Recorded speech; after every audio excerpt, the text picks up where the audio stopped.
Amém, Jesus, glória a Deus. Cumprimento a amada igreja com a paz de Jesus Cristo, amém, irmãos?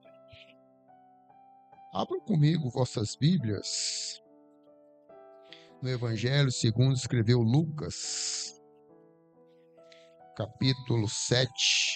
Evangelho segundo escreveu Lucas, capítulo 7.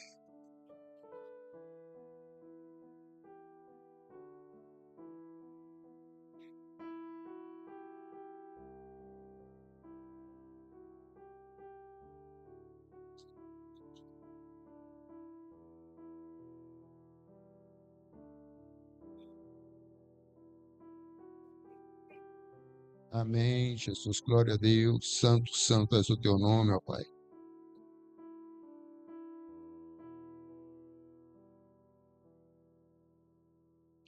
Perdão, irmãos, Lucas 6. A idade está me afligindo já. Lucas 6. Isso, Lucas 6, versículo 46 em diante, que nós vamos ler. Glória a Deus.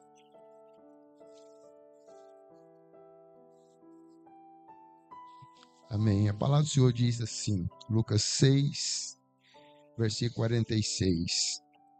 Por que me chamais Senhor, Senhor, e não fazeis o que eu vos mando?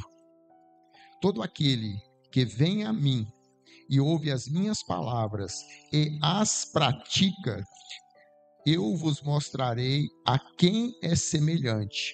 É semelhante a um homem que, edificando uma casa, cavou, abriu profunda vala e lançou um alicerce sobre a rocha.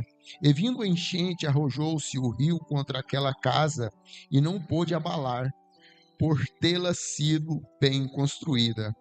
Mas o que ouve e não pratica é semelhante a um homem que edificou uma casa sobre a terra, sem alicerce, e arrojando-se o rio contra ela, logo desabou, e aconteceu que foi grande a ruína daquela casa. Amém. Os irmãos podem se assentar, glorificando. Esta passagem, irmãos, ela está no finalzinho, né, do Sermão do Monte, tanto em Mateus como aqui em Lucas. E eu meditando nessa palavra durante a semana, que eu medito na palavra que eu vou ministrar no final de semana, pelo menos umas 4 ou 5 vezes durante a semana, oro, falando com Deus. E estava observando, né, a forma como Deus trabalha, né? A Bíblia, ela é muito enfática. Essa palavra enfática, né, ela vem do grego, que significa mostrar, fazer ou aparecer, ou seja, a palavra de Deus, ela nos mostra, ela nos faz ver aquilo que nós temos que ver, e ela faz aparecer. Quando nós lemos a palavra de Deus, através de oração, quando nós clamamos, né, o Espírito Santo de Deus para trazer sobre nós a revelação da palavra, ela aparece, a gente consegue entender a palavra, porque nós podemos até não concordar, né, como cristão, com a forma como o pregador ele faz a exegese. Exegese hermenêutica é a forma como o ministrante ele lê e interpreta a Bíblia. A gente às vezes pode até não concordar com isso, mas não tem como negar que quando nós lemos a palavra de Deus, ela fala claramente com cada um de nós, né?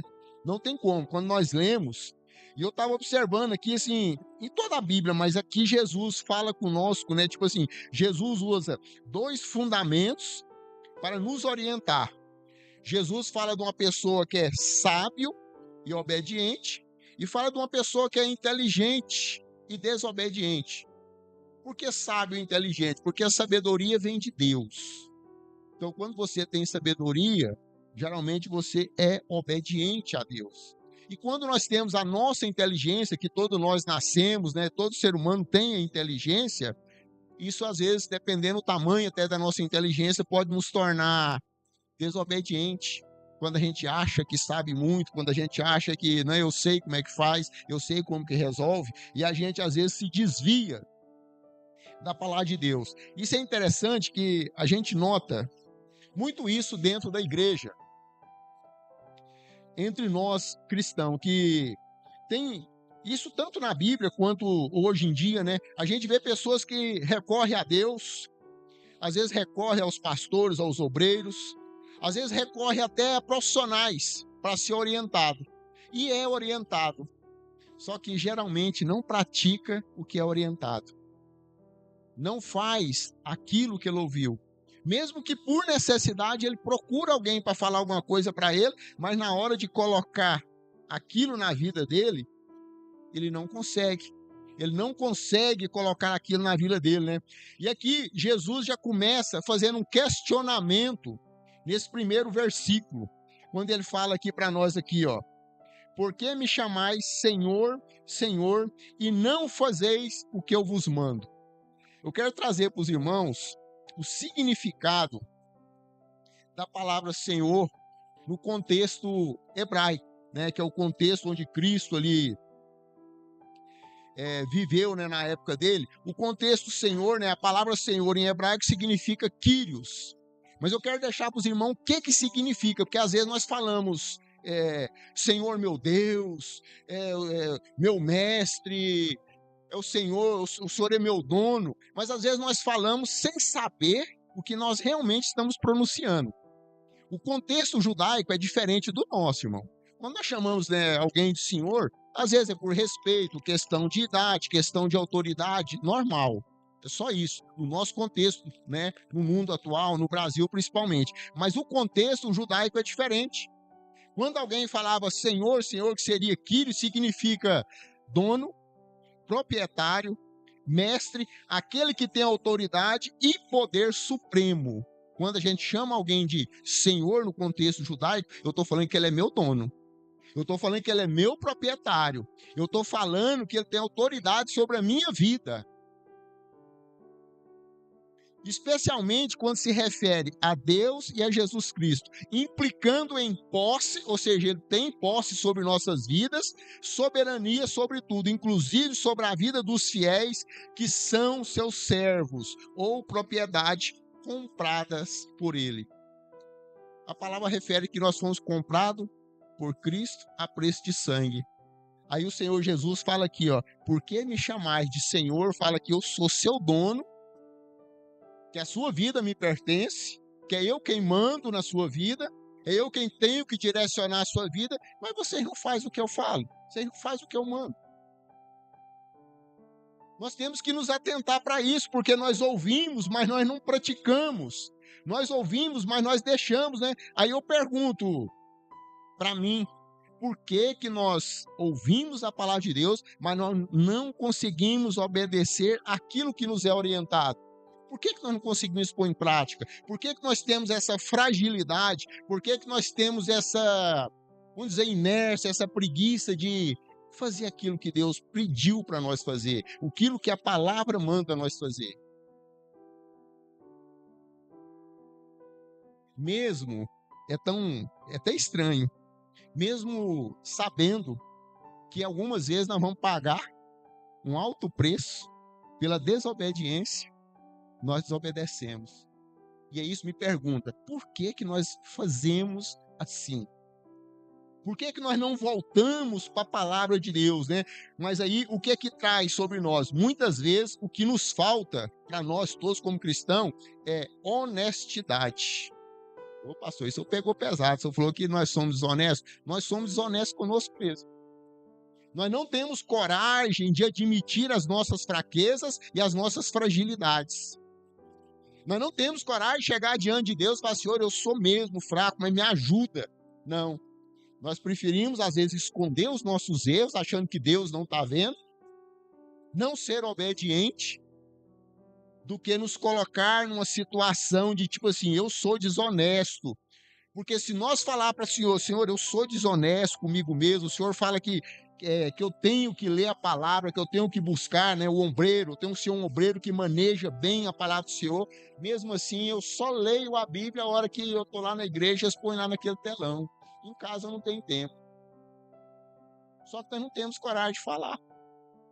Nós não temos coragem de nos colocar diante de Deus. E quando nós não nos colocamos diante de Deus, os obstáculos que estão em nossas vidas, eles não caem. Nós continuamos com escama nos olhos. Nós continuamos, com um capacete tampando a nossa mente, cegando o nosso entendimento da palavra do Senhor, cegando o nosso entendimento diante de Deus em áreas de nossa vida que precisam ser corrigidas. Todos nós, irmão, temos áreas em nossas vidas que nós temos que corrigir, mas nós não queremos. Por quê? Porque eu não quero reconhecer. E a ênfase de Jesus nessa passagem, é sobre o quê? Obediência. Melhor, não é a ênfase de Jesus nessa passagem. A Bíblia fala para nós, em todos os versículos que você lê, ela te remete à obediência. Ela cobra de nós obediência. Toda a Bíblia, só se você ler de Apocalipse, de Gênesis a Apocalipse, ela está cobrando de nós obediência. Mas por que a Bíblia cobra tanta obediência? Porque todo pecado que você praticar, você pode notar que é desobediência da nossa parte. Todo tipo de pecado que você cometer é desobediência. A palavra de Deus, ela é enfática, ela fala para você, não faça isso, nós vai lá e faz. Isso aqui é pecado, não fofoca não, que isso aqui me irrita. Deus fala desde me irrita. 6 coisas me irritam, isso aqui eu abomino. A gente vai lá e faz. A gente faz o que Deus não gosta. A gente não presta atenção na forma como nós nos comportamos diante de Deus. Porque nós somos desobedientes. Mas por que eu sou desobediente? Porque eu não leio a Bíblia. Porque se eu for lá em Deuteronômio 28, eu vou ver lá que lá tem as bênçãos decorrentes da obediência. Mas em Deuteronômio 27:11, existe a maldição pela desobediência. Aí nós desobedecemos, coisas ruins acontecem em nossas vidas, situações ficam difíceis, eu não estou dando certo com fulano, o meu emprego não está dando certo, meu marido está isso, minha esposa está assim, meus filhos... E a gente às vezes, mas será o que está acontecendo? Para nós que somos cristãos, nós temos que saber. A nossa desobediência traz consequências nas nossas vidas. A palavra de Deus fala isso para nós. É só a gente ler que a gente vai entender. Porque o maior erro que nós cometemos é desobedecer. Desobedecer os princípios de Deus. Deus fala para você, não faz. Aí você vai lá e faz. Aí o que me falta, Obediência e persistência em fazer as coisas da forma que Deus manda, em praticar a palavra de Deus. Porque se eu praticar a palavra de Deus, o versículo próximo diz assim, todo aquele que vem a mim, todo aquele que vai a Cristo, todo aquele que aceita Cristo, que confessa Cristo como seu único e suficiente Salvador, e ouve as minhas palavras e as pratica, aí vem, as pratica. Porque às vezes nós ouvimos até muito. A gente ouve o pastor pregar, a gente ouve os irmãos pregar, a gente às vezes ouve ministração do pastor na internet, a gente ouve o dia inteirinho. Porém, não é ouvir, é praticar aquilo que nós ouvimos. O nosso erro, o nosso defeito é a falta de prática. Porque olha o que a palavra fala, eu vos mostrarei a quem é semelhante. Ou seja, quando nós lemos a palavra, Cristo vai nos mostrar como nós devemos viver, Cristo vai nos ensinar, Cristo vai nos discipular e Cristo vai nos corrigir através da palavra dele. Só porque nós continuamos desobedecendo. Por que eu desobedeço? Porque eu não ponho em prática. Irmão, você pode puxar na sua mente, assim, olhar para dentro de você.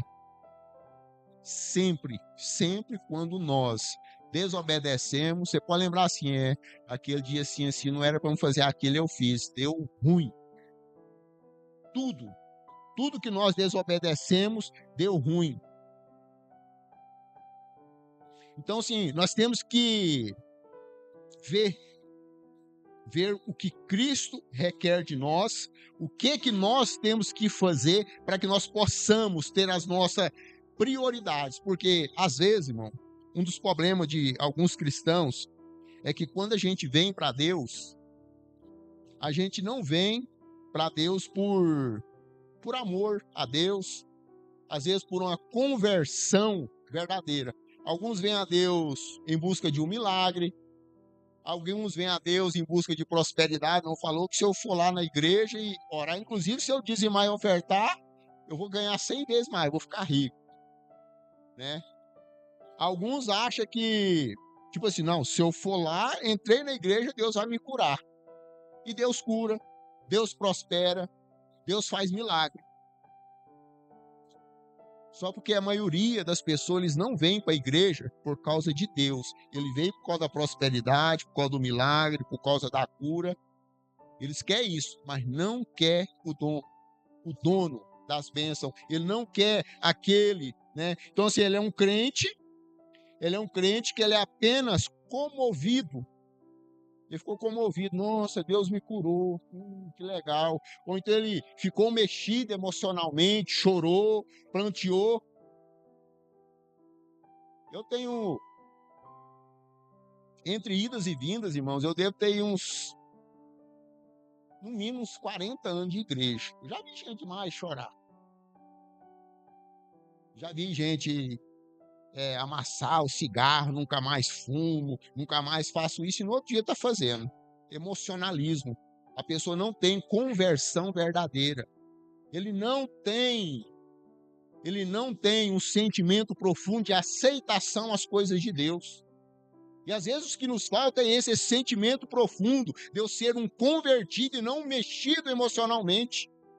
Porque às vezes quando eu sou mexido emocionalmente, eu não consigo praticar a palavra de Deus, eu não consigo dar frutos. Porque a minha cristandade é só aqui dentro.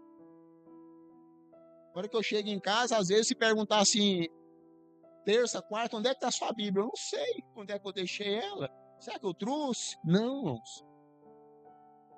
A Bíblia é a nossa espada. A Bíblia é a nossa fonte de vida. Nós temos que buscar, nós temos que ler, porque o homem que pratica a palavra do Senhor é semelhante a alguém que constrói, né? Constrói edificar a sua casa numa rocha, numa base sólida.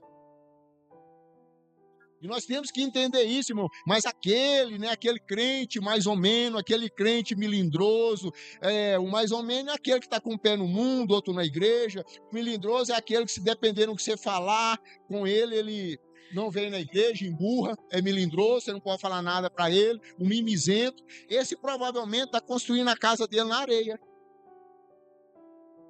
E essa construção de que eu estou falando aqui, que Jesus usou, é um simbolismo de casa que Jesus está usando para falar da nossa vida, da nossa família, do nosso ministério, do nosso trabalho.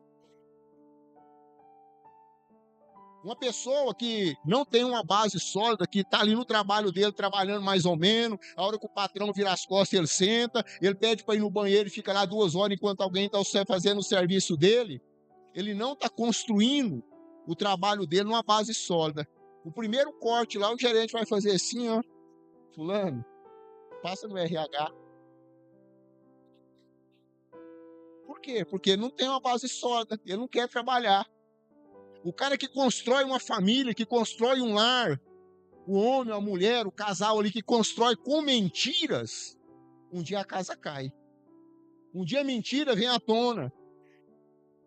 Um dia a confiança vai acabar. Por quê? Porque não teve uma base sólida, não começou as coisas da forma que tem que começar. Alguém que entra na igreja, vem para o ministério, aí eu quero ser pastor, eu quero ser ungido, eu quero crescer dentro da igreja. Ele não tem base sólida. Você não tem que querer, você tem que ser chamado, você tem que conhecer a palavra, você tem que entender a palavra, você tem que ter no seu coração o desejo de servir a Deus. Não é o desejo de ser, não é o desejo de querer, é o desejo de servir. E às vezes isso nos falta.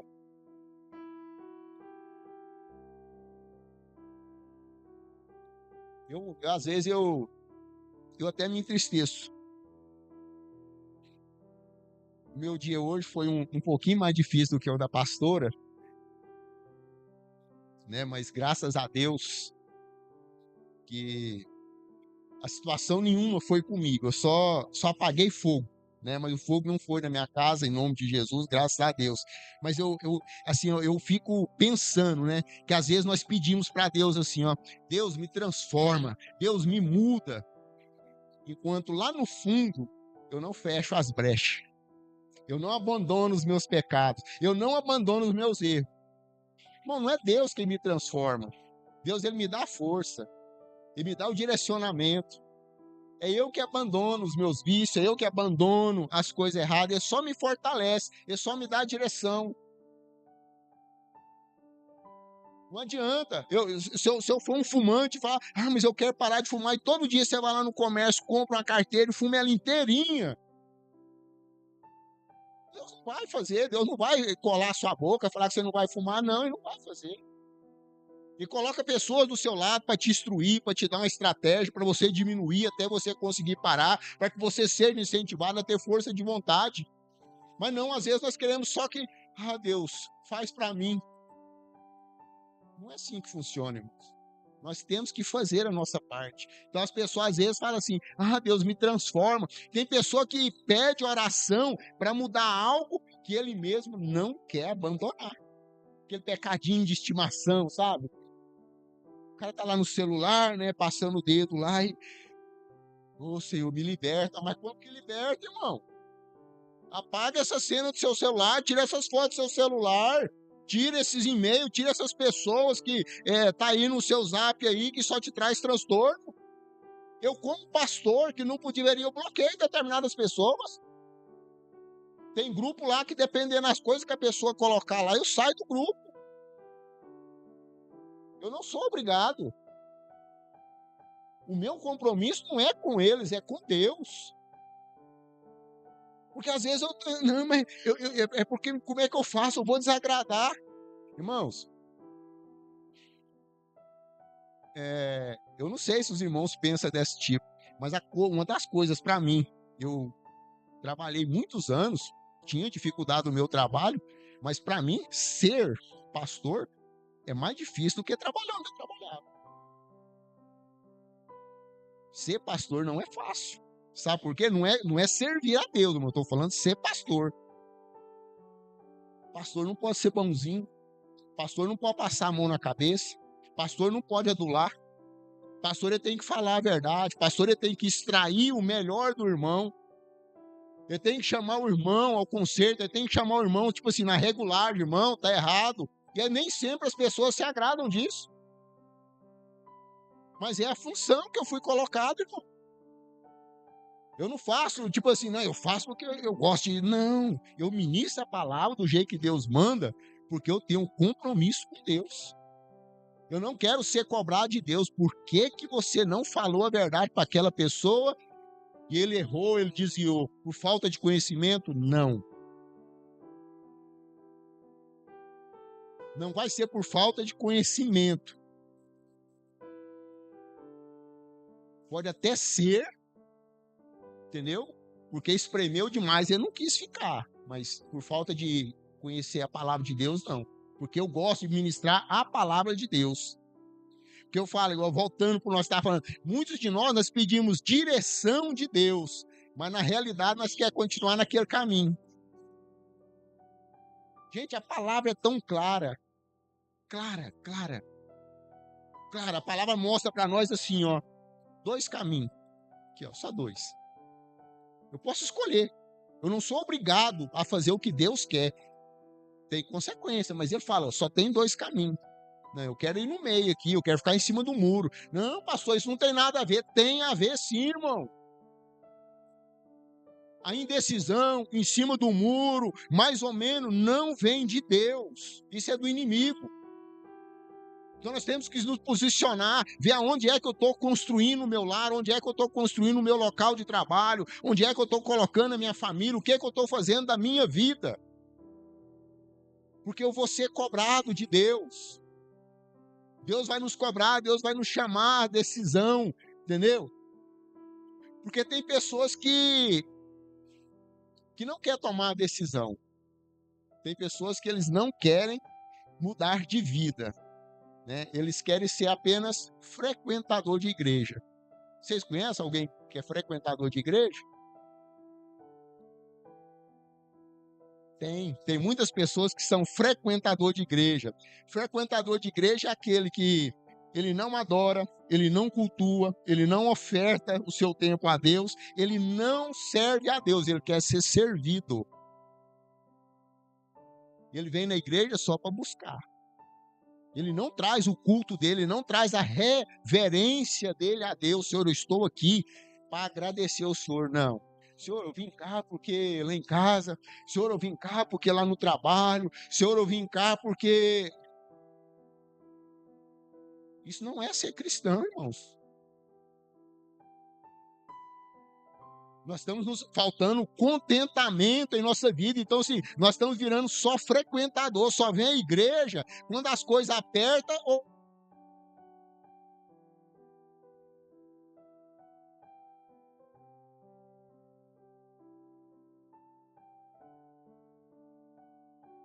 Porque não está funcionando as coisas aqui em casa, lá no trabalho está difícil, então eu vou lá na igreja pedir oração.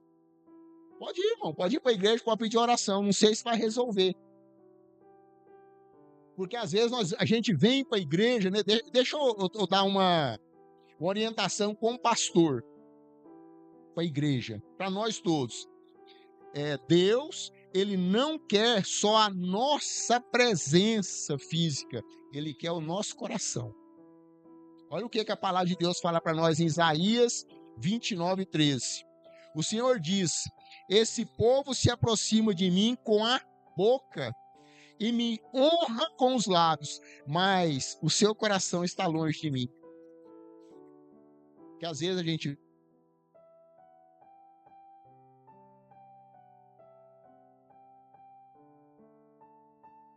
gente canta, a gente ora, às vezes a gente roda no manto, mas a hora que a gente sai, faz até aviãozinho, né, e tal, mas a hora que sai a porta da igreja, viu a irmã, a roupa dela? Nossa, aquele irmão é brincadeira, né, coisa difícil, né, a língua afiada. Não é crente, não se converteu, não entendeu, não veio na igreja para trazer o seu coração para Deus, ele veio aqui só para falar, às vezes até para aparecer. Deus quer o nosso coração, mas só que o querer o coração é porque ele vê o que tem dentro do nosso coração. Ele vê se nós somos humildes, ele vê se nós somos arrogantes, ele vê se eu sou soberbo, ele conhece o meu coração. Ele nos conhece. Júnior. Ir à igreja por hábito, né? Não, eu sou acostumado a ir na igreja, então tem que ir. Ou então por medo. Ah, não, eu estou indo na igreja porque o meu pai está me levando, a minha mãe me leva. Não, irmão, isso é uma adoração mecânica. É uma adoração mecânica, não é algo que agrada a Deus. Tanto é que, assim, quando nós lemos na Bíblia ali, Jesus fala, vou ensinar vocês a orar. Aí alguns acham que orar sempre é assim. Pai nosso que está no céu, santificado seja o vosso nome, venha a nós. Não. Você tem que entender o que você está falando. Quando Deus fala para nós orar o Pai Nosso, ele está falando. Quando fala Pai Nosso, quem que é meu pai? Ixi, meu pai é Deus. Eu tenho que entender o que eu estou falando. Santificado seja o seu nome. Ixi, eu estou falando com alguém que é santo. Não estou falando com igual alguém. Eu tenho que ter reverência. Só que às vezes nós não pensamos dessa forma. Nós fazemos as coisas como mecanicamente. E esse mecanicamente não agrada a Deus. Tem pessoas, irmãos, que são cristãs. Eu tenho tristeza em falar isso, mas que não vai para o céu. Infelizmente.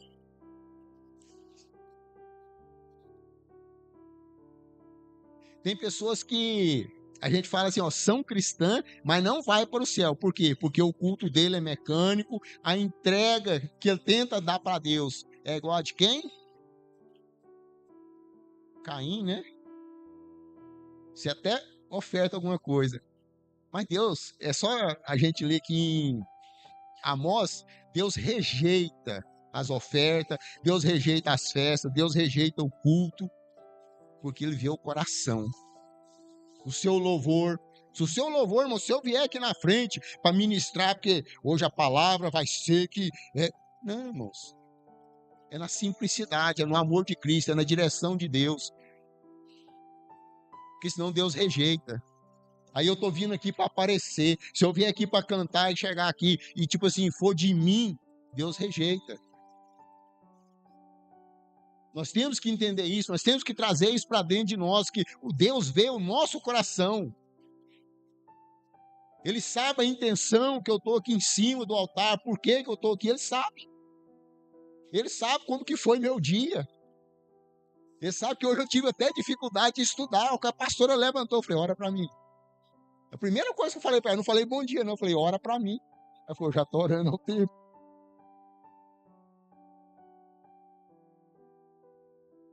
Então isso é obedecer a Deus. É você estar passando por situação, é você às vezes estar sendo afligido de uma forma ou de outra, mas você permanece na presença de Deus, permanece fazendo aquilo que agrada a Deus. Porque às vezes, irmão, o que é ministrado aqui, eu sei que nem todos aceitam, nem todos recebem, alguns rejeitam. Por que nós rejeitamos? Porque é correção. A correção nem sempre ela é bem-vinda nas nossas vidas. Às vezes nós temos esse negócio de quem que tá achando que ele é, gente? Aí, não é meu pai esse velho? Quem que tá falando assim comigo? Nós temos rejeição. Eu em casa, irmãos, a pastora aponta o dedo para mim e fala alguma coisa, aí eu já cruzo os braços. Aí ela continua, aí os braços vai descendo, aí você reconhece que você está errado, você reconhece que o que você fez não está certo, é assim que funciona. Só que nós temos que entender que essa rejeição que está em nós não vem de Deus. Essa rejeição é coisa que o inimigo às vezes coloca nas nossas mentes.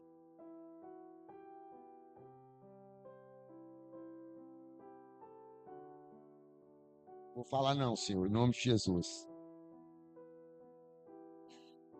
Quando nós... É porque tem dias, irmãos, que vem assim na minha cabeça, ó. Hoje você pode ir para a igreja armado, porque o trem vai ser feio. Vem, eu falo para ela, falo assim, vai, pode ir. Eu falo, não, eu sou crente, eu sou homem de Deus. O velho homem, eu sei que ele sabe nadar, que ele não afogou, que ele às vezes tenta se reerguer, mas não pode. A gente tem que todo dia sufocar ele. Essas coisas que são faladas na nossa mente, aquilo que vem e sopra, faz isso, fala isso, xinga, a pessoa está falando mal de você, vai lá e tira satisfação. Irmão, isso não vem de Deus. Você já viu aqueles desenhos que tem um anjinho de um lado e um capetinho do outro? É daquele jeito.